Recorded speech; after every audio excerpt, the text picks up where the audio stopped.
नमस्कार। कहानी सागर में आपका हार्दिक स्वागत है। आज सुनिए मुंशी प्रेमचंद की लिखी हुई दिल छू लेने वाली कहानी सती दो। 2 शताब्दियों से अधिक बीत गए हैं, पर चिंता देवी का नाम चला आता है। बुंदेलखंड के एक बीहड़ स्थान में आज भी मंगलवार को सहस्त्रों स्त्री पुरुष चिंता देवी की पूजा करने आते हैं। उस दिन ये निर्जन स्थान सुहाने गीतों से गूंज उठता है। टीले और टोकरे रमणियों के रंग बिरंगे वस्त्रों से सुशोभित हो जाते हैं। देवी का मंदिर एक बहुत ऊंचे टीले पर बना हुआ है। उसके कलश पर लहराती हुई लाल पताका बहुत दूर से दिखाई देती है। मंदिर इतना छोटा है कि उसमें मुश्किल से एक साथ 2 आदमी समा सकते हैं। भीतर कोई प्रतिमा नहीं है, केवल एक छोटी सी वेदी बनी हुई है। नीचे से मंदिर तक पत्थर का जीना है। भीड़ भाड़ में धक्का खाकर कोई नीचे न गिर पड़े, इसलिए जीने की दीवार दोनों तरफ बनी हुई है। यहीं चिंता देवी सती हुई थी, पर लोकरीति के अनुसार वो अपने मृत पति के साथ चिता पर नहीं बैठी थी। उनका पति हाथ जोड़े सामने खड़ा था, पर वो उसकी ओर आंख उठाकर भी न देखती थी। वो पति शरीर के साथ नहीं, उसकी आत्मा के साथ सती हुई। उस चिता पर पति का शरीर न था, उसकी मर्यादा भस्मीभूत हो रही थी। यमुना तट पर कालपी एक छोटा सा नगर है। चिंता उसी नगर के एक वीर बुंदेल की कन्या थी। उसकी माता उसकी बाल्यावस्था में ही परलोक सिधार चुकी थी। उसके पालन पोषण का भार पिता पर पड़ा। संग्राम का समय था। योद्धाओं को कमर खोलने की भी फुर्सत न मिलती थी। वे घोड़े की पीठ पर भोजन करते और जीन ही पर झपकियां ले लेते थे। चिंता का बाल्यकाल पिता के साथ समर भूमि में कटा।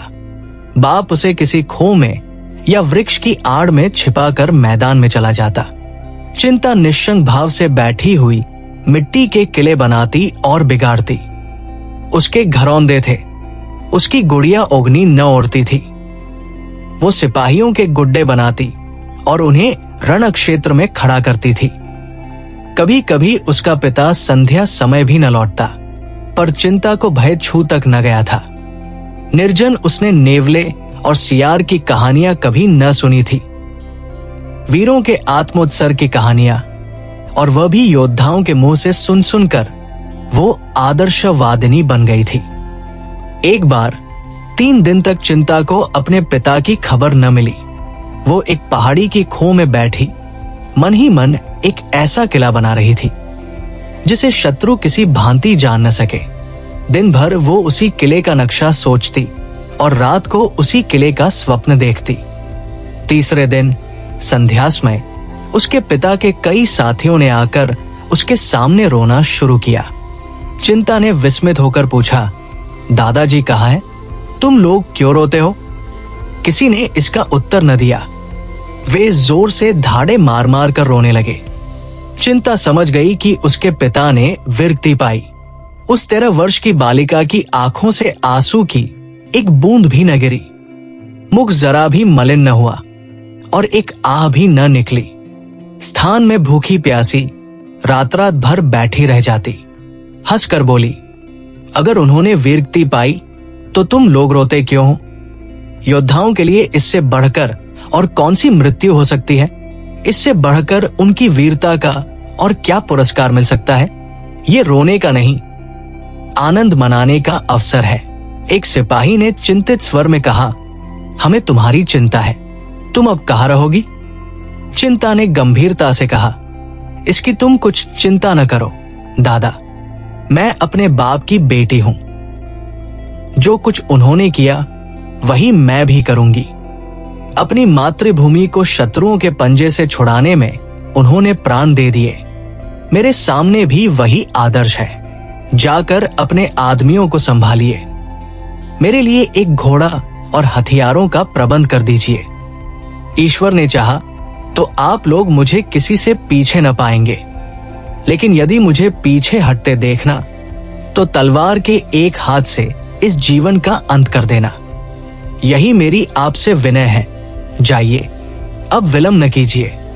सिपाहियों को चिंता के ये विरवचन सुनकर कुछ भी आश्चर्य नहीं हुआ।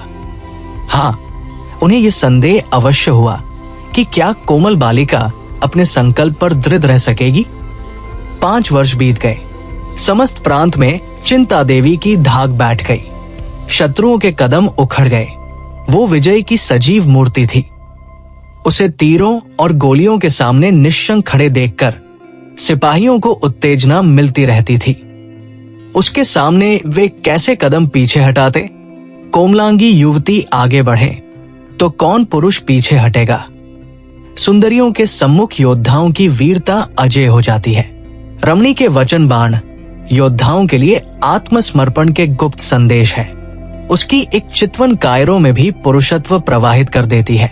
चिंता की छवि कीर्ति ने मनचले सूरमाओं को चारों ओर से खींच खींच कर उसकी सेना को सजा दिया। जान पर खेलने वाले भौरे चारों ओर से आकर इस फूल पर मंडराने लगे।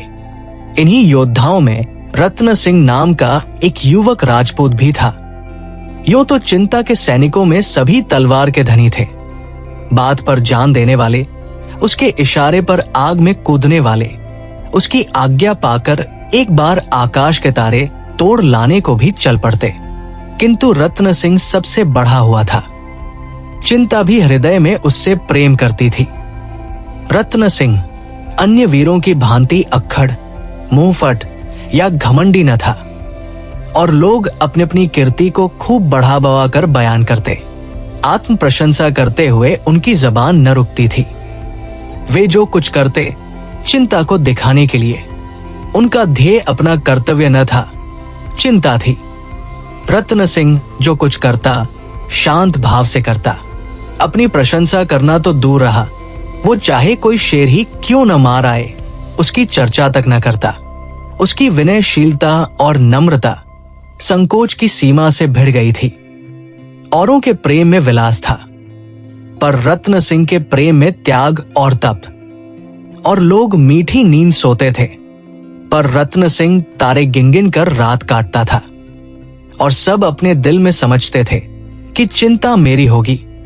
केवल रत्न सिंह निराश था और इसलिए उसे किसी से न द्वेष था न राग। औरों को चिंता के सामने चहकते देखकर उसे उनकी वाक्पटुता पर आश्चर्य होता। प्रतिक्षण उसका निराशांधकार और भी घना हो जाता था। कभी कभी वो अपने बोधेपन पर झुंझला उठता। क्यों ईश्वर ने उसे उन गुणों से वंचित रखा जो रमणियों के चित्त को मोहित करते हैं। उसे कौन पूछेगा, उसकी मनोव्यथा को कौन जानता है। पर वो मन में झुंझला कर रह जाता था। दिखावे की उसकी सामर्थ्य ही न थी। आधी से अधिक रात बीत चुकी थी। चिंता अपने खेमे में विश्राम कर रही थी। सैनिकगण भी कड़ी मंजिल मारने के बाद कुछ खा पी कर गाफिल पड़े हुए थे। आगे एक घना जंगल था। जंगल के उस पार शत्रुओं का एक दल डेरा डाले पड़ा था। चिंता उसके आने की खबर पाकर भागा भाग चली आ रही थी। उसने प्रातःकाल शत्रुओं पर धावा करने का निश्चय कर लिया था। उसे विश्वास था कि शत्रुओं को मेरे आने की खबर न होगी, किंतु ये उसका भ्रम था। उसी की सेना का एक आदमी शत्रुओं से मिला हुआ था। यहाँ की खबरें वहां नित्य पहुंचती रहती थी। उन्होंने चिंता से निश्चिंत होने के लिए एक षड्यंत्र रच रखा था। उसकी गुप्त हत्या करने के लिए 3 साहसी सिपाहियों को नियुक्त कर दिया था। वे तीनों हिंस्र पशुओं की भांति दबे पाव जंगल को पार करके आए और वृक्षों की आड़ में खड़े होकर सोचने लगे कि चिंता का खेमा कौन सा है। सारी सेना बेखबर सो रही थी। इससे उन्हें अपने कार्य की सिद्धि में लेशमात्र संदेह न था। वे वृक्षों की आड़ से निकले और जमीन पर मगर की तरह रेंगते हुए चिंता के खेमे की ओर बढ़े। सारी सेना गहरी नींद में सो रही थी। पहरे के सिपाही थककर चूर हो जाने के कारण निद्रा में मग्न हो गए थे।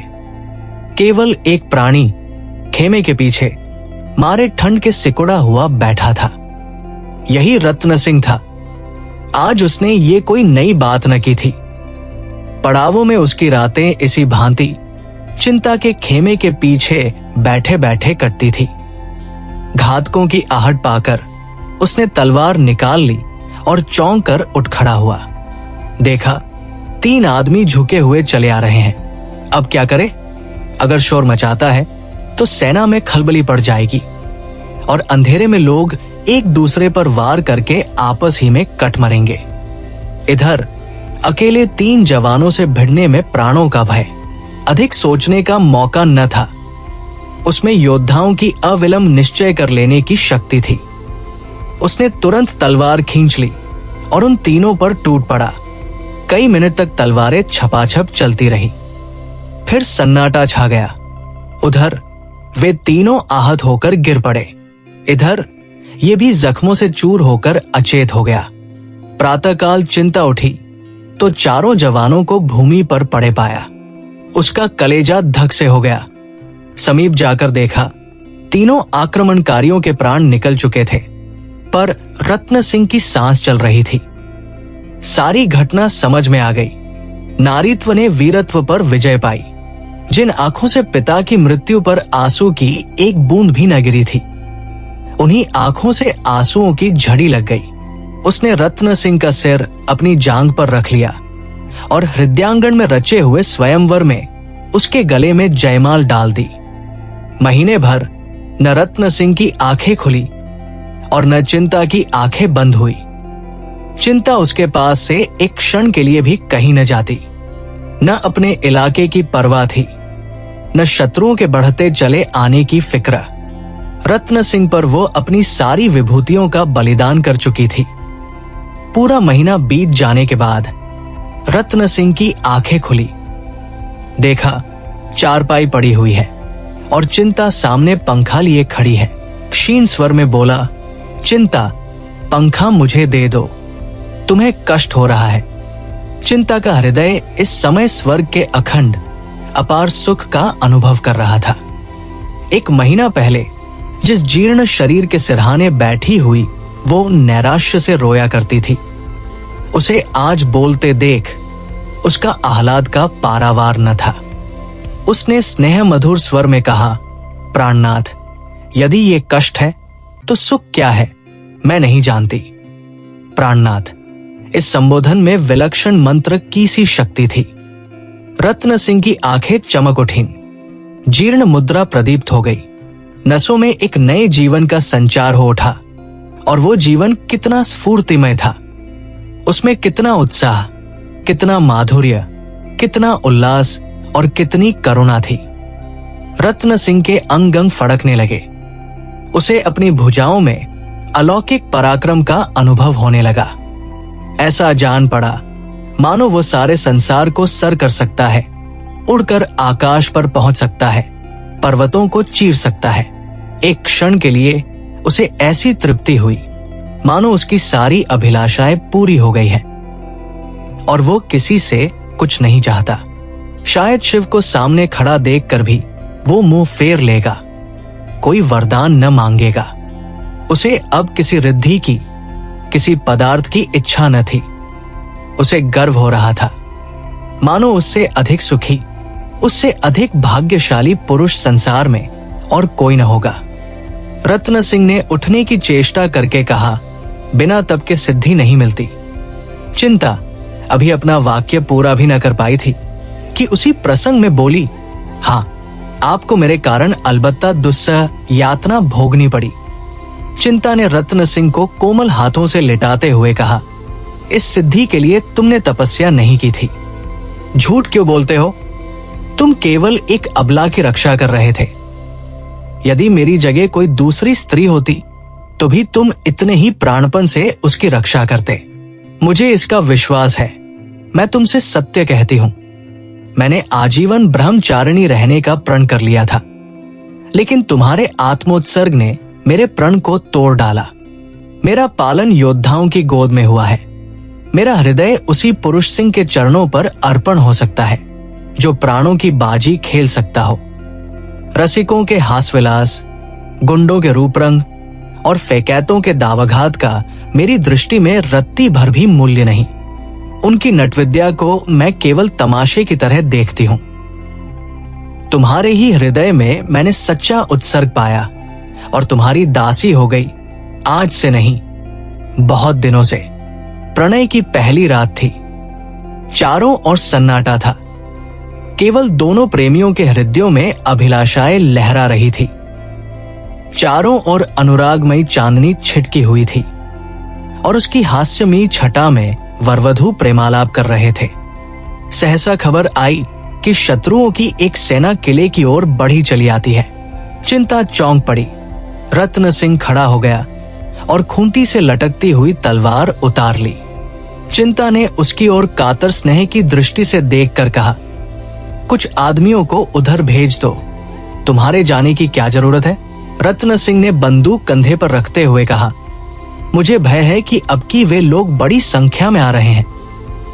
चिंता, तो मैं भी चलूंगी। रत्न सिंह, नहीं, मुझे आशा है वे लोग ठहर न सकेंगे। मैं एक ही धावे में उनके कदम उखाड़ दूंगा। ये ईश्वर की इच्छा है कि हमारी प्रणयरात्रि विजयरात्रि हो। चिंता, न जाने क्यों मन कातर हो रहा है, जाने देने को जी नहीं चाहता। रत्न सिंह ने इस सरल अनुरक्त आग्रह से वहनल होकर चिंता को गले लगा लिया और बोले, मैं सवेरे तक लौट जाऊंगा। प्रिय, चिंता पति के गले में हाथ डालकर आंखों में आंसू भरे हुए बोली, मुझे भय है तुम बहुत दिनों में लौटोगे। मेरा मन तुम्हारे साथ रहेगा। जाओ, पर रोज खबर भेजते रहना। तुम्हारे पैरों पड़ती हूं। अवसर का विचार करके धावा करना। तुम्हारी आदत है कि शत्रु देखते ही आकुल हो जाते हो और जान पर खेलकर टूट पड़ते हो। तुमसे मेरा यही अनुरोध है कि अवसर देखकर काम करना। जाओ, जिस तरह पीठ दिखाते हो उसी तरह मुंह दिखाओ। चिंता का हृदय कातर हो रहा था। वहां पहले केवल विजयलालसा का आधिपत्य था, अब भोग लालसा की प्रधानता थी। वही वीरबाला जो सिंहनी की तरह गरज कर शत्रुओं के कलेजे को कपा देती थी, आज इतनी दुर्बल हो रही थी कि जब रत्न सिंह घोड़े पर सवार हुआ तो आप उसकी कुशल कामना से मन ही मन देवी की मनौतियां कर रही थी। जब तक वो वृक्षों की ओट में छिप न गया, वो खड़ी उसे देखती रही। फिर वो किले के सबसे ऊंचे बुर्ज पर चढ़ गई और घंटों उसी तरफ ताकती रही। वहां शून्य था। पहाड़ियों ने कभी का रत्न सिंह को अपनी ओट में छिपा लिया था, पर चिंता को ऐसे जान पड़ा था कि वो सामने चले जा रहे हैं। जब उषा की लोहित छवि वृक्षों की आड़ से झांकने लगी तो उसकी मोह विस्मृति टूट गई। मालूम हुआ चारों तरफ शून्य है। वो रोती हुई बुर्ज से उतरी और शैया पर मुंह ढांप कर रोने लगी। रत्न सिंह के साथ मुश्किल से 100 आदमी थे, किंतु सभी मंजे हुए, अवसर और संख्या को तुच्छ समझने वाले, अपनी जान के दुश्मन। वीरोल्लास से भरे हुए एक वीरपूर्ण पद गाते हुए घोड़ों को बढ़ाए चले जाते थे। बाकी तेरी पाग सिपाही, इसकी रखना लाज। तेगत्वर कुछ काम न आवे, बख्त ढाल व्यर्थ हो जावे। रखियो मन में लाग, सिपाही बाकी तेरी पाग, इसकी रखना लाज। पहाड़ियां इन वीर स्वरों से गूंज रही थी। घोड़ों की टाप ताल दे रही थी। यहां तक कि रात बीत गई।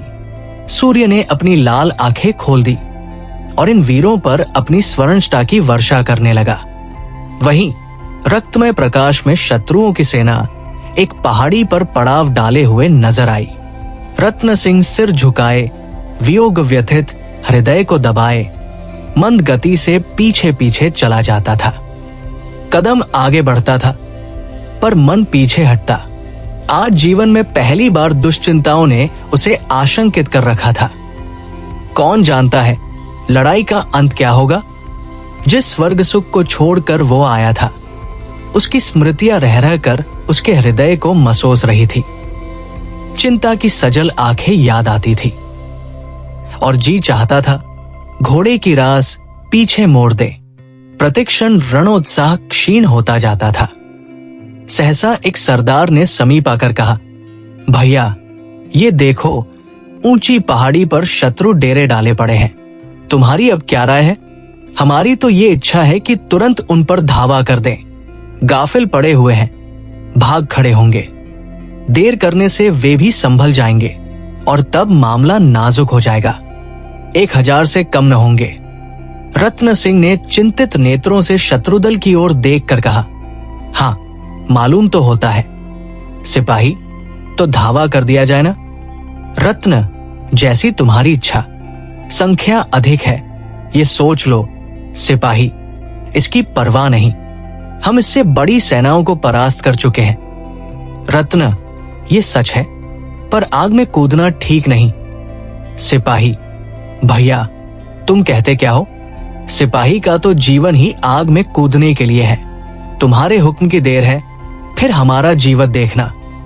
रत्न, अभी हम लोग बहुत थके हुए हैं, जरा विश्राम कर लेना अच्छा है। सिपाही, नहीं भैया, उन सबों को हमारी आहट मिल गई तो गजब हो जाएगा। रत्न, तो फिर धावा ही कर दो। एक क्षण में योद्धाओं ने घोड़ों की बागें उठा दी और अस्त्र संभाले हुए शत्रु सेना पर लपके। किंतु पहाड़ी पर पहुंचते ही इन लोगों ने उसके विषय में जो अनुमान किया था वो मिथ्या था। वो सजग ही न थे, स्वयं किले पर धावा करने की तैयारियां भी कर रहे थे। इन लोगों ने जब उन्हें सामने आते देखा तो समझ गए कि भूल हुई, लेकिन अब सामना करने के सिवा चारा ही क्या था। फिर भी वे निराश न थे। रत्न सिंह जैसे कुशल योद्धा के साथ इन्हें कोई शंका न थी। वो इससे भी कठिन अवसरों पर अपने रणकौशल से विजय लाभ कर चुका था। क्या आज वो अपना जौहर न दिखाएगा? सारी आंखें रत्न सिंह को खोज रही थी, पर उसका वहां कहीं पता न था। कहाँ चला गया ये कोई न जानता था, पर वो कहीं नहीं जा सकता। अपने साथियों को इस कठिन अवस्था में छोड़कर वो कहीं नहीं जा सकता, संभव नहीं। अवश्य ही वो यही है और हारी हुई बाजी को जिताने की कोई युक्ति सोच रहा है। एक क्षण में शत्रु इनके सामने आ पहुंचे। इतनी बहुसंख्यक सेना के सामने ये मुट्ठी भर आदमी क्या कर सकते थे? चारों ओर से रत्न सिंह की पुकार होने लगी, भैया तुम कहाँ हो? हमें क्या हुक्म देते हो? देखते हो वे लोग सामने आ पहुंचे, पर तुम अभी मौन खड़े हो। सामने आकर हमें मार्ग दिखाओ, हमारा उत्साह बढ़ाओ। पर अब भी रत्न सिंह न दिखाई दिया। यहां तक कि शत्रुदल सिर पर आ पहुंचा और दोनों दलों में तलवारें चलने लगी। बुंदेलों ने प्राण हथेली पर लेकर लड़ना शुरू किया, पर एक को एक बहुत होता है। एक और 10 का मुकाबला ही क्या, ये लड़ाई न थी, प्राणों का जुआ था। बुंदेलों में निराशा का अलौकिक बल था। खूब लड़े, पर क्या मजाल की कदम पीछे हटे। उनमें अब जरा भी संगठन न था, जिससे जितना आगे बढ़ते बढ़ा। अंत क्या होगा इसकी किसी को चिंता न थी। कोई तो शत्रुओं की सफें चीरता हुआ सेनापति के समीप पहुंच गया, कोई उनके हाथी पर चढ़ने की चेष्टा करते मारा गया। उनका अमानुषिक साहस देखकर शत्रुओं के मुंह से भी वाहवा निकलती थी। लेकिन ऐसे योद्धाओं ने नाम पाया है, विजय नहीं पाई। 1 घंटे में रंगमंच का पर्दा गिर गया, तमाशा खत्म हो गया। एक आंधी थी जो आई और वृक्षों को उखाड़ती हुई चली गई। संगठित रहकर ये मुट्ठी भर आदमी दुश्मनों के दांत खट्टे कर देते, पर जिस पर संगठन का भार था उसका कहीं पता न था। विजयी मराठों ने एक एक लाश ध्यान से देखी। रत्न सिंह उसकी आंखों में खटकता था, उसी पर उनके दांत लगे थे। रत्न सिंह के जीते जी उन्हें नींद न आती थी। लोगों ने पहाड़ी की एक एक चट्टान का मंथन कर डाला, पर रत्न न हाथ आया। विजय हुई पर अधूरी। चिंता के हृदय में आज न जाने क्यों भांति भांति की शंकाएं उठ रही थी। वो कभी इतनी दुर्बल न थी। बुंदेलों की हार ही क्यों होगी, इसका कोई कारण तो वो न बता सकती थी, पर यह भावना उसके विकल हृदय से किसी तरह न निकलती थी। उस अभागिन के भाग्य में प्रेम का सुख भोगना लिखा होता तो क्या बचपन ही में मां मर जाती। पिता के साथ वन वन घूमना पड़ता, खोहों और कंदराओं में रहना पड़ता, और वो आश्रय भी तो बहुत दिन न रहा। पिता भी मुंह मोड़ कर चल दिए, तब से उसे एक दिन भी तो आराम से बैठना नसीब न हुआ। विधाता क्या अब अपना क्रूर कौतुक छोड़ देगा? आह! उसके दुर्बल हृदय में इस समय एक विचित्र भावना उत्पन्न हुई। ईश्वर उसके प्रियतम को आज सकुशल आए तो वो उसे लेकर किसी दूर के गांव में जा बसेगी। पतिदेव की सेवा और आराधना में जीवन सफल करेगी। इस संग्राम से सदा के लिए मुंह मोड़ लेगी। आज पहली बार नारीत्व का भाव उसके मन में जागृत हुआ। संध्या हो गई थी। सूर्य भगवान किसी हारे हुए सिपाही की भांति मस्तक झुकाते कोई आड़ खोज रहे थे। सहसा एक सिपाही नंगे सिर, पाव, निरस्त्र उसके सामने आकर खड़ा हो गया। चिंता पर वज्रपात हो गया। एक क्षण तक मर्माहत सी बैठी रही, फिर उठकर घबराई हुई सैनिक के पास आई और आतुर स्वर में पूछा, कौन कौन बचा? सैनिक ने कहा, कोई नहीं, कोई नहीं, कोई नहीं। चिंता सिर पकड़कर भूमि पर बैठ गई। सैनिक ने फिर कहा, मठे समीप आ पहुंचे। समीप आ पहुंचे? बहुत समीप? तो तुरंत चिता तैयार करो। समय नहीं है। अभी हम लोग तो सिर कटाने को हाजिर ही हैं। तुम्हारी जैसी इच्छा।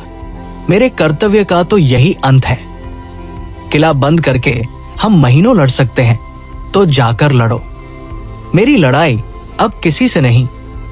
एक ओर अंधकार प्रकाश को पैरों तले कुचलता चला आता था, दूसरी ओर विजयी मरठे लहराते हुए खेतों को, और किले में चिता बन रही थी। ज्यों ही दीपक जले, चिता में भी आग लगी। सती चिंता 16 श्रृंगार किए, अनुपम छवि दिखाती हुई प्रसन्न मुख अग्निमार्ग से पतिलों की यात्रा करने जा रही थी। चिता के चारों ओर स्त्री और पुरुष जमा थे। शत्रुओं ने किले को घेर लिया है, इसकी किसी को फिक्र न थी। शोक और संतोष से सबके चेहरे उदास और सिर झुके हुए थे। अभी कल इसी आंगन में विवाह का मंडप सजाया गया था। जहां इस समय चिता सुलग रही है, वही कल हवन कुंड था। कल भी इसी भांति अग्नि की लपटें उठ रही थी, इसी भांति लोग जमा थे। पर आज और कल के दृश्यों में कितना अंतर है। हाँ, स्थूल नेत्रों के लिए अंतर हो सकता है, पर वास्तव में ये उसी यज्ञ की पूर्णाहुति है, उसी प्रतिज्ञा का पालन है। सहसा घोड़े की टापों की आवाजें सुनाई देने लगी। मालूम होता था कोई सिपाही घोड़े को सरपट भगाता चला रहा है। एक क्षण में टापों की आवाज बंद हो गई और एक सैनिक आंगन में दौड़ा हुआ पहुंचा। लोगों ने चकित होकर देखा, ये रत्न सिंह था। रत्न सिंह चिता के पास जाकर हाफता हुआ बोला, प्रिय, मैं तो अभी जीवित हूं। ये तुमने क्या कर डाला?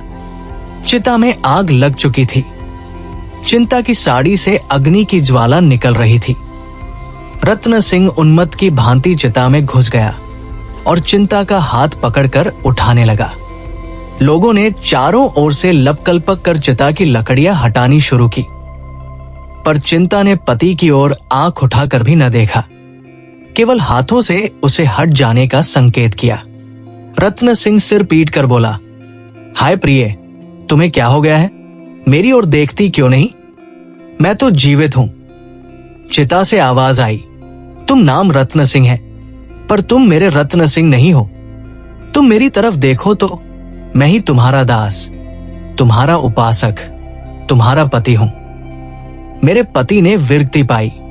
हाय, कैसे समझाओ? अरे लोगों, किसी भांति अग्नि शांत करो। मैं रत्न सिंह ही हूं। प्रिय, क्या तुम मुझे पहचानती नहीं हो? अग्निशिखा चिंता के मुख तक पहुंच गई। अग्नि में कमल खिल गया। चिंता स्पष्ट स्वर में बोली, खूब पहचानती हूं। तुम मेरे रत्न सिंह नहीं। मेरा रत्न सिंह सच्चा शूर था। वो आत्मरक्षा के लिए, इस तुच्छ देह को बचाने के लिए अपने क्षत्रिय धर्म का परित्याग न कर सकता था। मैं जिस पुरुष के चरणों की दासी बनी थी, वो देवलोक में विराजमान है। रत्न सिंह को बदनाम मत करो।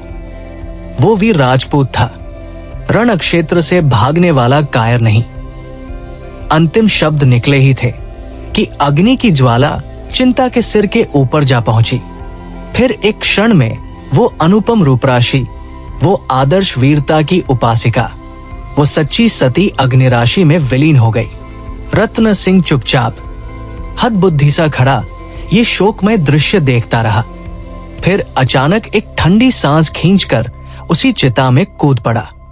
आप सुन रहे थे मुंशी प्रेमचंद की लिखी कहानी सती दो। ऐसी और प्रेरणादायक कहानियों के लिए हमारे चैनल कहानी सागर को सब्सक्राइब करें। अगर ये कहानी आपके दिल को छू गई हो तो इसे लाइक करें और अपने दोस्तों और परिवार के साथ शेयर करें। धन्यवाद।